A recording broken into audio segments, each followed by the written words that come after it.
So just one real quick thing that I've found helpful in the past, some people have quoted it back to me, so maybe it's helpful, is there's two kinds of assemblies when you're in the single-use world. One set is for transport.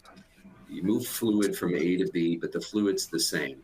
The other is transform, and this falls apart kind of quick if you think about it too hard, but transform would be filters, TFF modules, maybe things like bioreactors.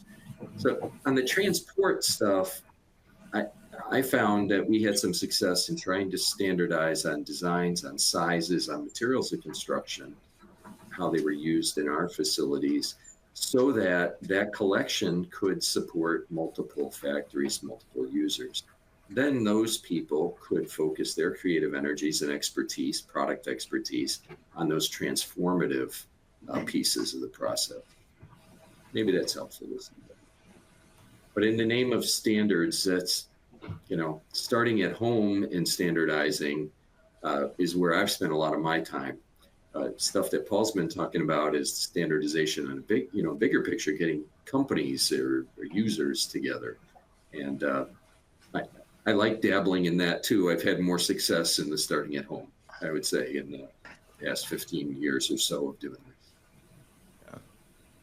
Thank you both. That helps a lot, kind of ground us in where we are right now. But I did want to continue on that. I saw a great question coming here from Paul. I was wondering, another Paul, I was wondering if anybody wanted to take this. Paul asks, what's the scope of single use in this context? Are we talking about filters?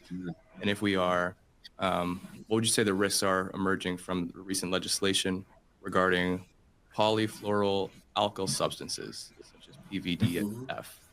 Specifically, the partnership between users and providers to manage the next generation standards for the filters. Does anybody want to address this question? Paul, you got anything from the BPSA? Yeah. Paul for Paul. There was a session, right? Yeah, I was, so the PFAS topic is, we at BPSA, we talk about it more generically, which are substances of concern, which is to try and back away from the PFAS specific problem and set up sort of surveillance across the industry. But, for me, the PFAS topic, we covered very well at the summit, the BPSA summit a year ago. And it is a beast because PFAS by itself is not well defined. It's between something like 2,000 and 6,000 chemicals. PVDF certainly, and PTFE as well, are sort of in the crosshairs here. The industry is seeking a derogation, which seems reasonable. These are durable polymers that don't have a lot of bioavailability, are not free in the water, things of that nature.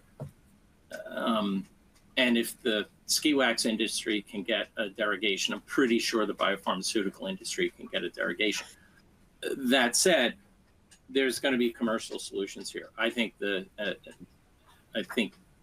supply base, if they see a need to have hydrophobic filters that are not PFAS, labeled as PFAS,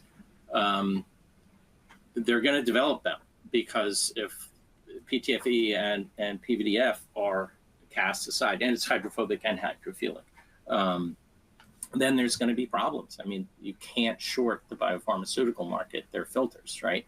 So either the supply base will step in, or some regulatory authority will provide a lifeline, because we can't not run our processes because these filters have been made illegal.